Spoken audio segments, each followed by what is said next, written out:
Trump's media opposition is almost exclusively regurgitation from past decades. Hey, it's Prince of Queens, and it doesn't take a political science genius or somebody with an elephant's memory to realize that the dramatic majority of the things that mainstream media, the blogosphere, activists, and leftists at large say about Trump are by no means original statements that largely don't even correlate to what is actually going on with him, his candidacy, and his administration. It really does seem like the left thinks that the American people at large is just this moronic mass of blithering idiots. Or maybe it's just that leftists really actually are so stupid themselves that they are repeating in full sincerity the same exact tired nonsense that they have been repeating for well over a decade, if not over 2 decades, as an effort to smear Trump, his cabinet, and now his Supreme Court nominees. Problem is, these times, it largely doesn't seem to be working, at least in terms of pop culture, which dramatically favors Trump, which is why they have to censor even nonpartisan, independent, more or less centrist YouTubers like myself every chance they get, simply because we have this pesky habit of telling the truth and providing clear evidence, which ends up accidentally working in Trump's favor, even though I was never trying to. Granted, the media industrial complex mainly just has to lie and or smear Trump for a very specific reason, and while it isn't actually a very good reason, and they should all just quit their job and try to do some other thing, they don't really have any better reasons in their little arsenal after Obama ran our economy into the ground and legalized the usage of propaganda on the American people in 2012, while simultaneously bankrupting his own party, and thus, they'll try any strategy they have left, even if it means simply repeating what used to work in the past. He talked about pornographic materials depicting individuals with large penises or large breasts involved in various sex acts. On several occasions, Thomas told me graphically of his own sexual prowess.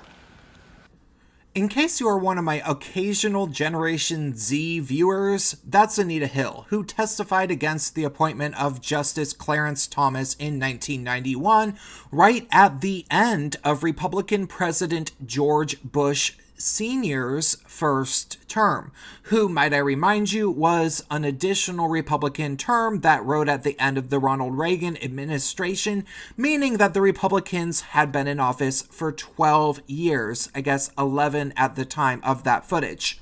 Now, my personal read of Anita Hill's testimony is that she appears as if she was actually more than probably telling the truth. And considering the fact that she actually definitely knew the guy, being that she worked with him, it's not all that unreasonable for her to testify against his appointment entirely, though it didn't end up keeping him off the bench. Unlike the Kavanaugh hearings, where it's pretty clear that this woman maybe didn't even know him. Regardless, even though it didn't have the intended effect of stopping a Supreme Court appointment right at the end of 12 years of Republicans in office, what did happen that I remember personally very vividly, even as a small child, was that the Anita Hill controversy springboarded the relentless feminist tone of the rest of the 1990s. When Hillary Clinton was in the White House, Reviving Ophelia was a national bestseller, and people still thought of the establishment as being the Bible thumpers that hated Mortal Kombat, and not feminists that hated essentially every video game. Therefore, the pop cultural trends in the 1990s managed to remain heavily leftist even though we had a Democrat in office, as popular bands like Rage Against the Machine were full-blown communists. Che Guevara became more and more popular as an image on hats and t-shirts on university campuses and even in high schools. And remember, of course, Feminism has always been inseparably intertwined with all of this ever since Karl Marx's friend Friedrich Engels started publishing his own books, and thus Anita Hill's testimony was echoed throughout the decade. As I believe feminists said over and over that there was a sexual harasser as a Supreme Court judge, and that was effective. That being said, one of the interesting things that happened, partially organically, though definitely also deliberately, as spurred by rebranded communist, far-leftist radical groups in the United States, was an intensely strong international alliance between the Western left and Islamic radicals, ever since radical Islamists decided to start branding themselves as the oppressed in the 1970s, which you can read all about in David Horowitz's dense and scholarly 2006 book, Unholy Alliance. Keeping in mind, ever since World War II and the inevitable discovery in the 1950s that communism was the quickest way in human history to kill tens of millions of people, mainly due to blatant murder motivated by the fact that an individual was productive, and then eventual starvation when the economy collapsed. Well, after we knew all of that, communists have usually only had one way to deflect responsibility away from the fact that they have pledged allegiance to a murderous ideology, which was to demonize fascism. AKA, they call people Hitler a lot. Even to this day, communists will attempt to entrap individuals into a false dichotomy of answering the ridiculous question of, which would you prefer, communism or fascism? As if these might ever potentially be the only two options on the table in the foreseeable future. However, they've been creating this false dichotomy for decades, and thus, it was not at all difficult for the radical left to pull this exact same crap the second George W. Bush came into office, and it became especially easy to attack him when he went to war in Iraq. Granted, I'll be the first to admit that even while making my earlier videos, I was completely under the impression that George W. Bush was the worst president of my lifetime, and while I will by no means say that he was a good president necessarily, I will say that the only reason I was against the war was really because I had no idea why we were going into war, which leftist media very deliberately made for damned sure of, and also because I thought, war is bad, right? Isn't war, like, bad? Still, even though I literally saw the Twin Towers fall from my own New York City window on 9/11, I was promptly against the war in the same type of cliche, naive, leftist way that most people I knew were, in which I thought that maybe we deserved to be attacked because we kept bombing the Middle East, which was undoubtedly why within just about a year after the September 11th, 2001 attacks, there was already an anti-war protest that was the largest in the United States since the Vietnam War. The radical left wasted no time at all. But you see, while nobody really cared whether or not there were any real similarities between George W. Bush and Adolf Hitler, which is undoubtedly why we've all either forgotten about signs like these or never knew that they existed, people did, at least, have a small reason to oppose Bush, or maybe a big reason. He initiated a war that nobody really understood. Still, even though it was nonsensical, the comparison to Hitler was there. It was somewhat effective in radical circles, and it literally never went away entirely, even during the Obama years, as it eventually began being taught in public schools. Surprise, surprise. A middle school homework assignment at one D.C. school is causing an uproar on social media. So tonight, this teacher is apologizing after assigning students the task of comparing Hitler and former President Bush.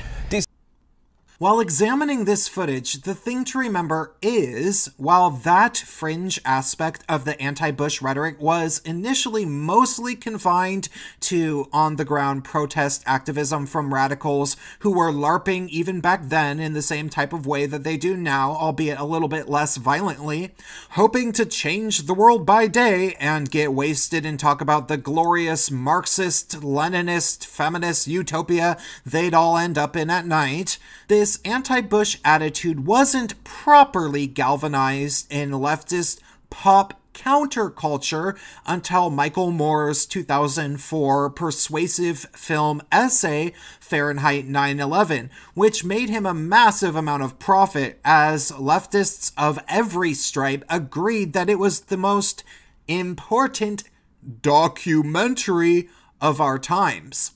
Now, again, I'll be the first to admit that when I watched the quote-unquote documentary, which technically isn't a documentary at all, as Michael Moore barely shuts up for longer than 20 seconds at a time, and bent over backwards until he was 6 feet underground to demonize Bush with everything he could think of while very deliberately ignoring what Bush's motivations actually were, still, I actually liked the movie at the time, personally.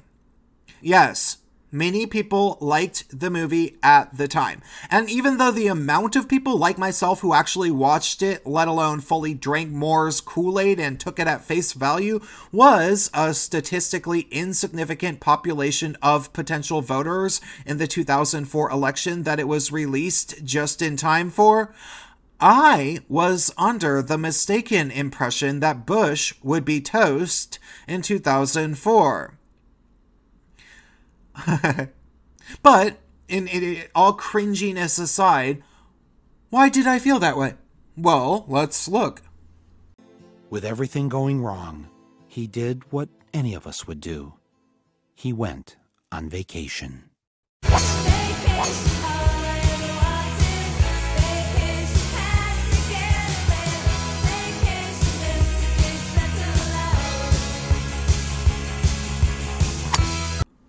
I look back now and I think obviously it was a dumb movie, but I want to remind you guys again that I simply wasn't following politics at the time.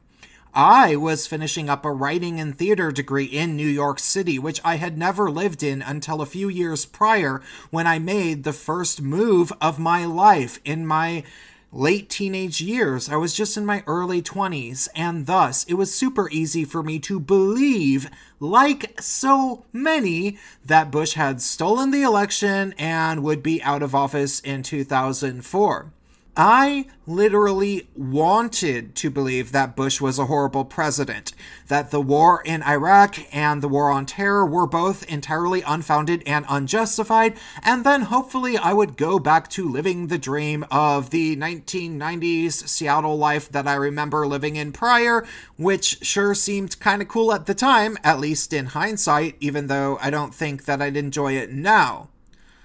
So, long story short, I looked at Bush playing golf and I thought, how dare the man play golf? He should be impeached. That being said, these three arguments from decades past worked. The Anita Hill testimony, which was most likely fairly legit, then it was effective to make the comparison of Bush to Hitler because he had started a war that people didn't understand, coupled with the easily believable allegation that Bush essentially stole the election to make lots of money with oil and then play golf all day. These three allegations, for their own separate reasons, were marketable at their respective times. However, in the current year, especially considering how quickly they decided to throw these same three exact arguments onto the political, socio-political, media, and social media discourse, I simply have a hard time believing that these exact same three arguments made yet again will sway the American people. And no, I assume that these aren't the only three arguments that the left has dusted off from decades past to attack the Trump administration. It's been said about the Hillary Clinton campaign that they were banking on an outdated voting population that elected Bill Clinton because he appeared on the Arsenio Hall show playing a saxophone and on MTV's Rock the Vote to look as if he was down with the blacks and down with the kids. They thought that rehashing the same type of thing would work again in 2016, and yet it failed. And then after it did fail and Trump is in the Oval Office, they don't even have any talking points left because Kavanaugh really didn't sexually harass an employee or rape anybody, almost certainly. Trump hasn't even started a war yet, and thus nobody should have a reason to care whether he plays golf on occasion. But they are still throwing out these same 3 plans of attack. Like that even makes sense. Oh well. Let them try. Let them not just make activist signs for protests, but glossy signs for store windows like these. Let them make mainstream media allegations of Trump having similarities to Hitler and ties with white nationalists and the alt-right, instead of keeping it confined to anarchist stencils. Fine, let them do that. Let them put all of their money into banking that these 3 political marketing strategies, which were designed to attack politicians and justices of decades past, will manage to work in their favor this time with the current president and administration, even though the same exact 3 strategies technically didn't work last time and don't even apply to the current year. Surely it won't cost the already bankrupt Democrats a dime.